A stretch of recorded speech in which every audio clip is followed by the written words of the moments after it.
My name is Craig Robinson. I'm a licensed massage therapist. I'm really excited to have the opportunity to come up here and talk with you guys today. We're going to be discussing a few different things concerning a broken bone. Who here has ever broken a bone? Who here has known somebody that's ever broken a bone? So we all know it's pretty painful. Can we agree on that? Yes. Yeah. Yes. Nobody enjoys a broken bone. Today we're going to be talking about a specific type of broken bone, and that's going to be the clavicle fracture. The clavicle is a commonly fractured bone, so it's important that everybody recognize it. First and foremost, let's talk about where the clavicle is located and what exactly it is. The clavicle is located between the breastbone and the shoulder blade, as you can see here. Here's your breastbone, and here's your shoulder blade. The clavicle runs across the top. It's located at the top of the chest. Everybody can reach up and actually feel it. Unlike most other bones, the clavicle is covered mainly just by skin. Most other bones are actually surrounded by muscle, much more difficult to palpate. The clavicle also acts to stabilize the shoulder in the shoulder joint, and because of its location and easily palpated nature, it is also very easy to fracture. Everybody kind of understand where the clavicle is located at now and what bone it is? Yes. Good. Now that we've identified it and we know where it's at, let's talk about ways that it can be fractured or injured. It is a relatively easy fracture to identify. There are different ways that it can actually be fractured or broken. Okay. One of the most common ways is a fall with an outstretched hand. Okay, so everybody's ever seen that, it's usually a trip forward or a stump, and you land on your hands outstretched. That impact and mechanism of injury will cause a fracture on the lateral side, the most outer portion of the clavicle. Another way of fracturing it is landing and hitting the outside of your shoulder on a fall.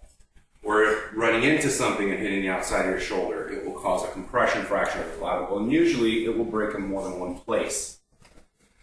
A direct hit to the clavicle. That should be pretty self-explanatory. Something comes straight down and hits it, high probability it's going to get broken. The clavicle cannot withstand a whole lot of pressure before it actually fractures.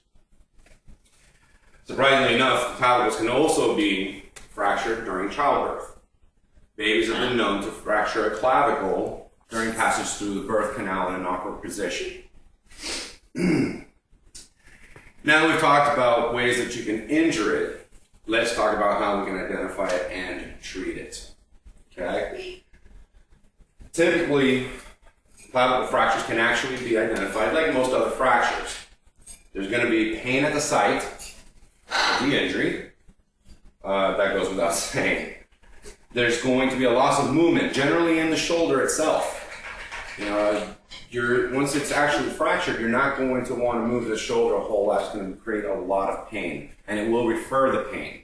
So you're going to tend to be a little bit guarded. There's going to be swelling and bruising, more often than not, right around the site of the fracture itself. And you can see here you've got a clavicle break, which is a very clear break.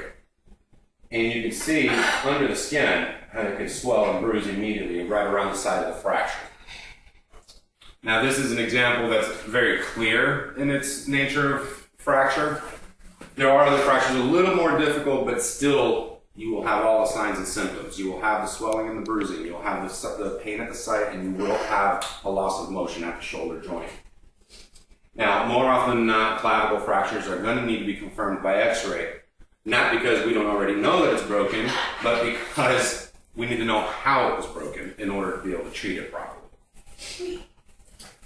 Now, once the clavicle fracture has actually been confirmed, either by x-ray or some other means of imaging where we can see the nature of the fracture, then we can come up with a treatment plan.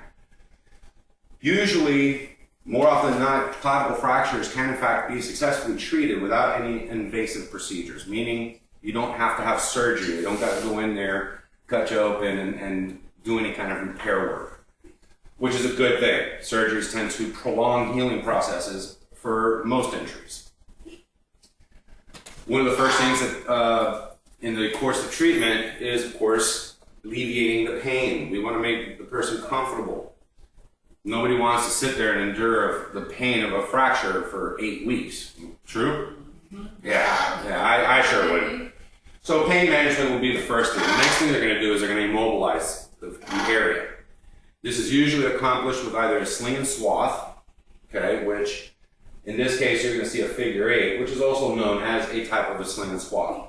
The figure 8 crosses the back and creates an X-type pattern and wraps around the front side of your shoulders and keeps your shoulders in a backward and immobilized position. You will not be able to roll your shoulders forward to allow the time for the fracture to heal properly. Okay?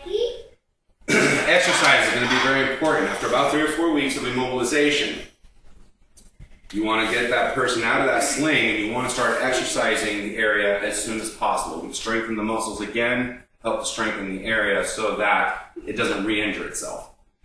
The most important thing throughout the whole course of treatment is that you get appropriate rest. Your body needs rest in order to repair itself. Rest and relaxation, rest and repair. That is absolutely imperative in the whole treatment process. So, now that we know what the clavicle is, ways that it can be fractured, and how we're going to treat it, does anybody here think that they can identify a clavicle fracture going forward now, knowing what you know? Yes. Yeah. All right. That concludes my informative speech today. I hope you guys gained a lot of knowledge. And if anybody has any questions, please feel free to approach me as soon as we break for the speech. Yay. Thank you for attending.